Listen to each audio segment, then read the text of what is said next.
आप सभी का स्वागत है हमारे YouTube चैनल आरटी कैंपस पे। हर हर महादेव। हम लोग जो है एक एक करके सारा सेल ऑर्गेनल को अध्ययन कर रहे हैं। सेल बायोलॉजी को पढ़ ही लिए थे। आज डेट कितना हो गया है? 29। ठीक है, तो आज जो हम लोग पढ़ेंगे वो है उसका नाम है गोल्जी बॉडी, या इसी को बोलते हैं गोल्जी कॉम्प्लेक्स। क्यों बोलते हैं, क्या होता है, नहीं होता है, वो सब हम लोग इस लेक्चर में देख लेंगे। अच्छा, इससे पहले का जो भी वीडियो लेक्चर है ना, उसका डिस्क्रिप्शन बॉक्स में उसका लिंक डाल दिया जाएगा। उसको अगर आप पहले देखिएगा तो ये ज़्यादा समझ में आएगा, क्योंकि वो पहले बनाए थे तो उसमें कुछ कंसेप्ट बेसिक चीज़ बताते चले थे। इसमें जो सबसे पहला पॉइंट अपने को पढ़ना है ये कि एक साइंटिस्ट थे कैमिलो गोल्जी, जो 1898 में 1898 में ऑल में OWL ऑल मतलब होता है उल्लू जो रातों को जगता है, ऑल में डिस्कवर किए थे इस गोल्जी बॉडी को, जो एक रेटिकुलेट मैटर, रेटिकुलेट मतलब होता है धागा की तरह का मैटर था जो न्यूक्लियस के पास मिलता था। एक बार कैमिलो गोल्जी साहब इसको 1898 में किस में डिस्कवर किए थे? ऑल में। दूसरा पॉइंट, इसके अलग अलग नाम हैं, जैसे एक नाम तो गोल्जी बॉडी हो गया, गोल्जी कॉम्प्लेक्स हो गया, इसको हम डिक्टियोसोम भी कहते हैं। अभी बताएंगे डिक्टियोसोम क्यों कहते हैं। डिक्टियोसोम कहते हैं इसको, लाइपोकॉन्ड्रिया भी कहते हैं इसको। बहुत और सारा नाम भी है, जैसे इसको Golgi complex, Golgi body, dictyosome, lipochondria, Dalton's complex, बहुत बढ़िया याद आ गया, डाल्टन्स कॉम्प्लेक्स भी कहते हैं। इसे कई सारे नाम हैं, जो भी नाम है ना वो सब गोल्जी बॉडी के ही हैं। इसके स्ट्रक्चर को देखते हैं हम लोग, कौन कौन सा पार्ट होता है। सबसे पहला बात तो ये कि ये ER एंडोप्लाज्मिक रेटिकुलम से जो चीज़ निकलता है वो गोल्जी बॉडी के अंदर जाता है। एंडोप्लाज्मिक रेटिकुलम का सिक्रेशन गोल्जी बॉडी का इनटेक है। तो इसका मतलब ये हुआ कि दोनों का काम क्या है, जुड़ा हुआ। और इसे भी हम एंडोमेम्ब्रेन सिस्टम में पढ़ाए थे कि कुछ सेल ऑर्गेनल ऐसा होता है जिसका काम एक दूसरे से फंक्शनली अटैच होता है। चूँकि इस दोनों का फंक्शनली अटैचमेंट है, इस दोनों का काम, इसलिए दोनों जो है ना, गोल्जी बॉडी जो है या गोल्जी कॉम्प्लेक्स, ये हमेशा ER के पास रहता है। किसके पास रहता है? ER के। जैसे मान लीजिए ये न्यूक्लियस है, इसका बाहर का मेम्ब्रेन क्या हो गया? ER। सही है, ये रफ हो या स्मूथ हो उससे मतलब नहीं है, ER है। जस्ट इसके पास मिलेगा हमको गोल्जी बॉडी। अब गोल्जी बॉडी जो मिलेगा वो देखिए कैसे मिलेगा।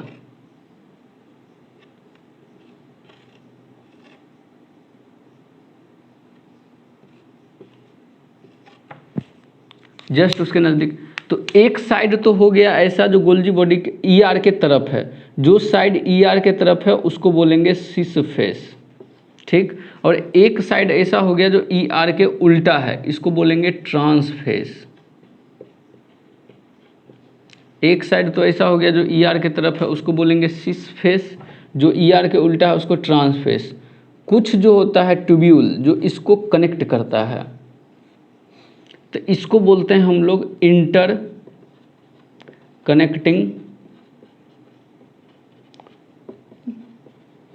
Connecting tubule. अब जरा सोच के देखिएगा, इसमें कुछ स्ट्रक्चर है, जैसे हम ER का कंपोनेंट बताए थे, इसमें भी कुछ कंपोनेंट होगा।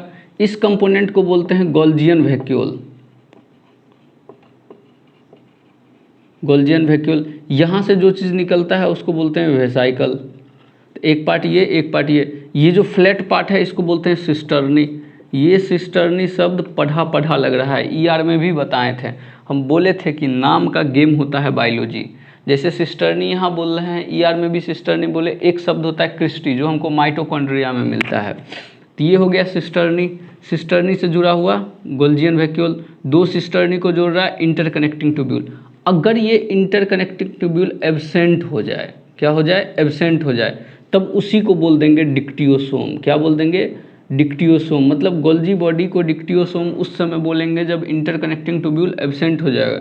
और ये केस मिलेगा अपने को प्लांट में। किस में मिलेगा? प्लांट में। हमको प्लांट के सेल के केस में दो सिस्टर्नी अटैच नहीं होता है इंटरकनेक्टिंग ट्यूब्यूल से। प्लांट के केस में इंटरकनेक्टिंग ट्यूब्यूल एब्सेंट होता है। तो प्लांट में हम लोग गोल्जी बॉडी नहीं बोलते हैं, क्या बोलते हैं, डिक्टियोसोम बोलते हैं। क्या बोलते हैं, डिक्टियोसोम। ये सिस फेस हो गया, ये ट्रांस फेस। कुछ भी चीज़ जो यहाँ से निकलेगा, जो भी चीज़ ER से निकलेगा वो सिस फेस के माध्यम से इंटर करेगा और ट्रांस फेस के माध्यम से एग्जिट करेगा। तो सिस फेस को बोलते हैं इंट्री फेस और ट्रांस फेस को बोलते हैं एग्जिट फेस। कोई बड़का चीज़ नहीं। सिस फेस को बोलते हैं फॉर्मिंग फेस, एक और नाम देते हैं इसको, फॉर्मिंग फेस। कोई भी चीज़ जो इंटर करेगा उसके अंदर प्रोसेसिंग चालू होगा, फॉर्मेशन चालू हो जाएगा। और ट्रांस फेस को बोलते हैं मैच्योरिंग फेस। ये मैच्योर कर दिया, जो भी उसका काम था उसको मैच्योर कर दिया और आगे से निकाल दिया। ये किसके नुमा है, कॉन्वेक्स की तरह थे, इसको हम एक और नाम बोलते हैं कॉन्वेक्स फेस। ये किसके नुमा है, कॉनकेव की तरह थे, इसको बोलते हैं कॉनकेव फेस। क्या बोलते हैं, कॉनकेव फेस। अब देखिए, ले भी लिया, निकाल भी दिया।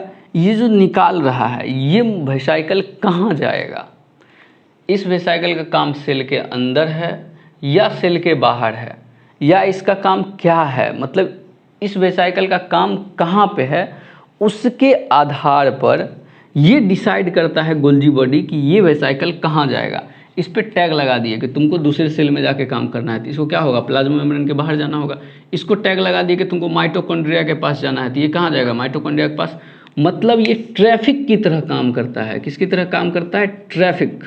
एक ट्रैफिक को बैलेंस कर रहा है, जो भी वेसाइकल आ जा रहा है ना उसको बैलेंस कर रहा है, तो इसको बोलते हैं traffic police of the cell. ये एक सेल का ट्रैफिक पुलिस है।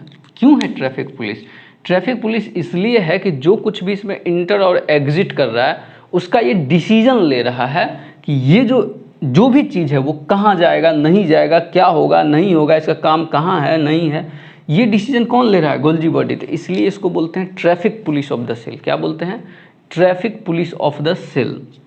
सेल का traffic police Golgi body. ER को बोलते हैं endomembrane, endoskeletal of the cell, endoskeleton of the cell. अगर इंटरकनेक्टिंग ट्यूब्यूल नहीं है तो उसी को क्या बोल देते हैं, डिक्टियोसोम। और ये कंडीशन अपने को मिलता है प्लांट के केस में। किस केस में मिलता है, प्लांट के केस में। अब एक और एक शब्द होता है एपोस्टेसिस।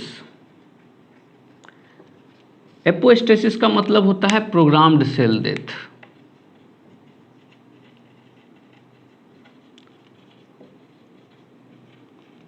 प्रोग्राम्ड सेल डेथ, इसका क्या मतलब है, इसका ये मतलब है कि एक सेल जो बना है उसको पहले से प्रोग्राम फिट कर दिया गया है कि ये इतना समय बाद खत्म हो जाएगा। उस प्रक्रिया को बोलते हैं एपोस्टेसिस। गोल्जी बॉडी के केस में उसके ट्रांस फेस पर एक जीन मिलता है BCL5 जीन। ये BCL5 जीन जो होता है एपोस्टेसिस को कम करता है, मतलब प्रोग्राम सेल डेथ को कम करता है, डेथ होने से बचाता है। कहते नहीं हैं जो बना है वो मरेगा।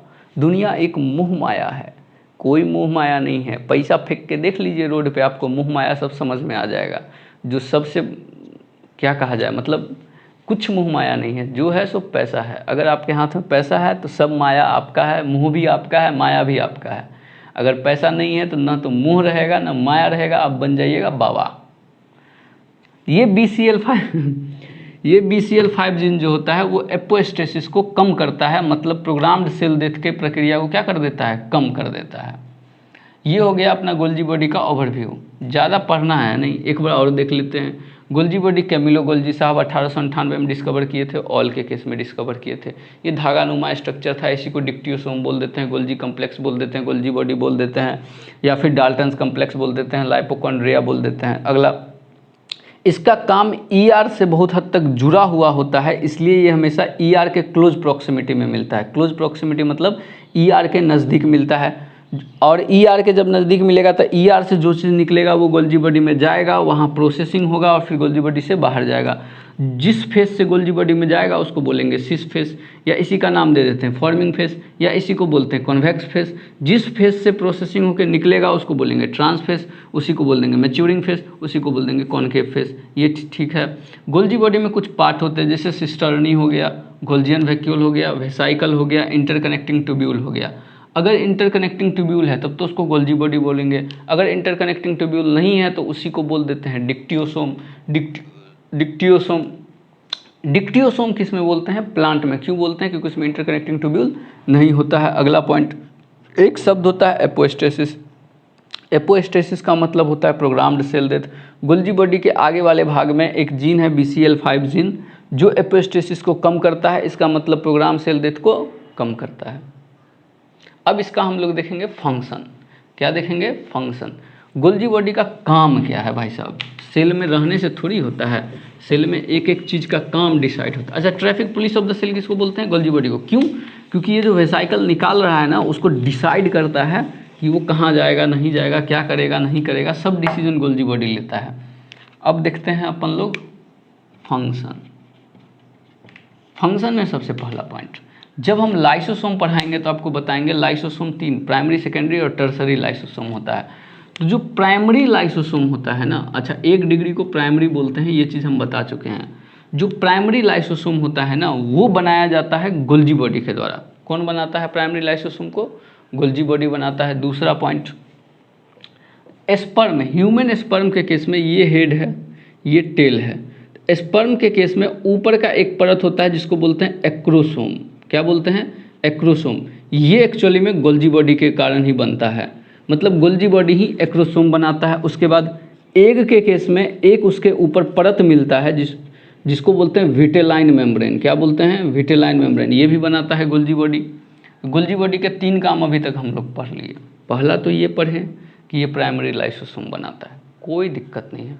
दूसरा ये पढ़े कि ये स्पर्म के ऊपर का कवरिंग एक्रोसोम बनाता है, जिसको बोलते हैं गोल्जी बॉडी बनाता है, जिसको एक्रोसोम बोलते हैं। तीसरा ये पढ़े कि एग के केस में एग फीमेल गैमिट है, स्पर्म मेल गैमिट है। ये क्या है? स्पर्म। ये क्या है? एग।